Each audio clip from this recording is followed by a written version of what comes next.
আমতলা নাগরিক মঞ্চের পক্ষ থেকে যে মহিলা এবং পুরুষ নির্বিশেষে রাস্তায় নেমেছি, আপনারা জানেন আমরা কেন আজকে রাস্তায় নামতে বাধ্য হয়েছি। 9 তারিখ রাত থেকে যে দুর্বিষহ ঘটনা বাংলার বুকে ঘটে গিয়েছে, এ সকলের আপামর জনতার জেনে গিয়েছেন। শুধু পশ্চিমবঙ্গ নয়, ভারতবর্ষ ছাড়িয়ে গোটা বিশ্বে এই খবর পৌঁছে গিয়েছে। অথচ আমাদের রাজ্যের যিনি মুখ্যমন্ত্রী, তার কানে এখনো পৌঁছয়। একটা ছোট্ট মেয়ে, সে গুটি গুটি পায়ে হাঁটা শিখেছিল, তার বাবা মায়ের কত আশা ছিল। মেয়েরা লেখাপড়া করেছে, ভালোভাবে লেখাপড়া করে মাধ্যমিক উচ্চ মাধ্যমিক পাশ করে সে ডাক্তারি পরীক্ষায় চান্স পেয়েছে। বাবা মা স্বপ্ন নিয়ে তাকে ডাক্তারি পড়তে পাঠিয়েছিলেন। সেই মেয়ে ডাক্তার হলো। ডাক্তার হওয়ার পরে সেই এমডি করছে, যখন হসপিটালে ছেলে ঢুকেছে, মাত্র 31 বছর বয়স তার। এই 31 বছর বয়সের মধ্যে তার জীবনের প্রতি যে ঘটনা ঘটে গেল আমরা সকলেই জানি। 13 বছর আগে সে একটা ছেলেকে ভালোবেসেছিল। আগামী নভেম্বর মাসে তার বিয়ের কথা ছিল। সেই ছেলেটি বেঙ্গালোরে গিয়েছিল বেড়াতে তার কলেজ প্রফেসর, মেডিকেল কলেজের প্রফেসরের সঙ্গে।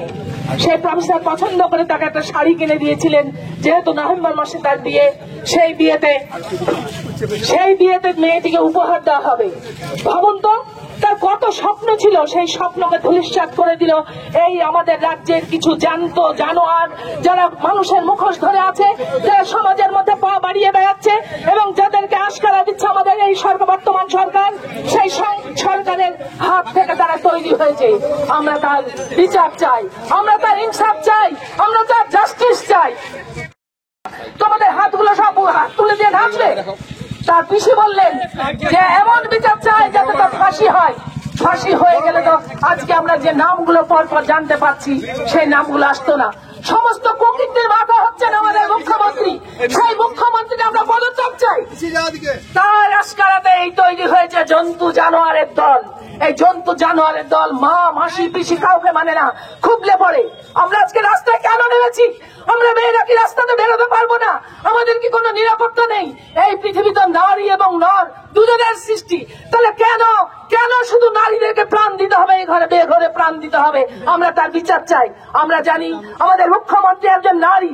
কি সেই নারী কি করে তিনি এইগুলো সহ্য করছেন? তার চোখে জল চলে আসে। কেউ মদ খেয়ে মাতাল হয়ে পড়ে থাকলে তার বাড়িতে 2 লক্ষ টাকা 3 লক্ষ টাকা চলে যায়।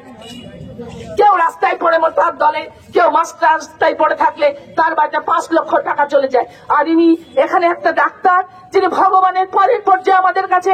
তিনি মারা গেলে তার বাবা মার কাছে কি দেওয়া হলো প্রস্তাব? আমি তো 10 লক্ষ টাকা দিতে পারি। অভিনয় করছেন আপনি। আপনার 10 লক্ষ টাকা আপনি দিন। আপনার বাড়ির মেয়েকে যদি আজকে এইভাবে ধর্ষণ করে রেপ করে তাকে যদি এইভাবে মরতে হতো, আপনার কোনো ভাইপো ভাইজি, আপনার কোনো ভাইজিকে, আপনার কোনো ভাইজির মেয়েকে, আপনার ভাইপোর মেয়েকে, আপনার বোনকে, আপনার মাসিকে, আপনার তো নিজের মেয়ে নেই, সে যাই হোক না কেন। আমারও কিন্তু নিজের মেয়ে নেই, কিন্তু অগণিত পশ্চিমবঙ্গ ভারতবর্ষের সমস্ত মেয়ে, এই আমতলার অগণিত ছাত্রী আমার, তারা যাতে নিরাপদ জায়গাতে গিয়ে তারা তাদের কাজ করতে পারে, আমি সেই জাস্টিস চাই। আপনি কিন্তু সেই কাজটা করলেন না। আপনি চোখে দেখতে পাচ্ছেন না। আপনার লজ্জা করে না? একটা মহিলা হয়ে আপনি কি করে একটা মায়ের কাছে গিয়ে প্রস্তাব দিলেন 10 লক্ষ টাকা আমি তো দিতে পারি? একটা প্রাণের বিনিময়ে, একটা ডাক্তারের জীবনের বিনিময়ে আপনি 10 লক্ষ টাকা দেবেন? আমরা জানি না আপনি কেন এগুলো, কাদেরকে আড়াল করবার জন্য এগুলো করতে চান। সেই আড়াল করা যাবে না।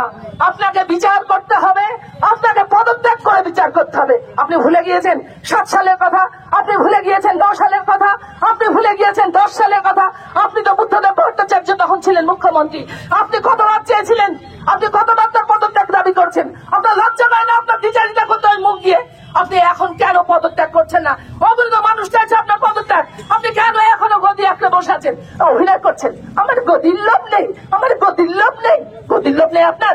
গদির লোভে আজকে কিভাবে আপনি গোটা সমাজটাকে ধ্বংস করছেন, নষ্ট করছেন। আপনি একবার ভাবুন, আপনি ভেবে বিচার করুন। আপনার কাছে আমাদের প্রত্যেকটা মানুষের আবেদন, আপনি পদত্যাগ করুন। আপনার এই সিংহাসনে বসে থাকা উচিত নয়। আপনার মতো মুখ্যমন্ত্রী আমরা চাই না। আপনার মতো মুখ্যমন্ত্রী থাকলে আমাদের কোন নারীত্ব নিরাপত্তা থাকবে না, সমাজটা দুর্বিষয় হয়ে উঠবে। প্রত্যেকটা মানুষকে একে একে এখন নারী পুরুষ প্রত্যেককে একে একে যেতে হবে। আমরা চাই পশ্চিমবঙ্গের সমস্ত মানুষ নারী পুরুষ নির্বিশেষে তার কাজের জায়গায় যেন তারা সুবিচার পায়, তারা নিশ্চিন্তে যেন কাজ করতে পারে, তাদের জন্য নিরাপত্তা থাকে, মেয়েদের ক্ষেত্রে থাকে, ছেলেদের ক্ষেত্রে থাকে, প্রত্যেকেরই নিরাপত্তার প্রয়োজন আছে। অতএব আপনি স্বাস্থ্যমন্ত্রী হয়ে, আপনি পুলিশ মন্ত্রী হয়ে আপনি এখনো তার বিচার করলেন না। আপনি আবার অভিনয় করে রাস্তায় নেমেছেন, বিচার চাই বিচার চাই। লজ্জা করে না? লজ্জা করে না মুখ্যমন্ত্রী? আপনি সংবিধান জানেন না, আপনি আইন জানেন না, আপনি কার কাছে চাইছেন বিচার? কে দেবে করবে আপনার বিচার? আপনি তো স্বাস্থ্যমন্ত্রী, আপনি তো মুখ্যমন্ত্রী, আপনি তো পুলিশ মন্ত্রী। পুলিশগুলোকে আপনি চুপচাপ বসিয়ে রেখেছেন, আপনারা একদম তাকে পুতুলের হাতের পুতুল তৈরি করে রেখেছেন। আর আপনি কোন লজ্জাতে বলেন আপনি রাস্তায় নামেন যে বিচার চাই বিচার চাই? আপনার যদি লজ্জা থাকে, আপনার যদি ঘেন্না থাকে, আপনার যদি বিন্দু মাত্র মনুষ্যত্ব থাকে, তাহলে আমরা চাইবো কলকাতার তিলোত্তমা, কলকাতার তিলোত্তমা, কলকাতার তিলোত্তমার জন্য আপনি এখনই পদত্যাগ করুন। নমস্কার। জাস্টিস, মুখ্যমন্ত্রী পদত্যাগ চাই, মুখ্যমন্ত্রী পদত্যাগ চাই। We want justice, we want justice. Mondal auto service এই প্রথম ডুবতলায় electric bike showroom. No petrol, no registration, no pollution, no driving license. এক চার্জে চলবে 175 কিলোমিটার পর্যন্ত। সহজ মাসিক কিস্তির সুবিধা ও কম ডাউন পেমেন্ট। লিথিয়াম ও লিড ব্যাটারি, ব্যাটারিতে 5 বছর ওয়ারেন্টি। গাড়ি কেনাকাটার উপর রয়েছে বিশেষ উপহার। লাকি ড্রয়ের মাধ্যমে 2000 থেকে 4000 টাকা পর্যন্ত ছাড় পেতে পারেন। মোটর বাইকের দাম 45,000 টাকা থেকে শুরু। এছাড়াও এখানে পাবেন হেলমেট, টায়ার, মোবিল, সমস্ত কোম্পানি পেয়ার পার্টস পাইকারি দেওয়া হয়। সমস্ত মোটর বাইক সার্ভিসিং করা হয়। প্রপার মিন্টু মন্ডল, ডুবতলা বাজার, নওদা, মুর্শিদাবাদ। মোবাইল 8348816158। সাবস্ক্রাইব করুন এবি24 নিউজ চ্যানেলটিকে, অবশ্যই বেল আইকনটিকে প্রেস করুন। সবার আগে তাজা খবরের আপডেট পেতে লাইক করুন, শেয়ার করুন এবং দেখতে থাকুন এবি24।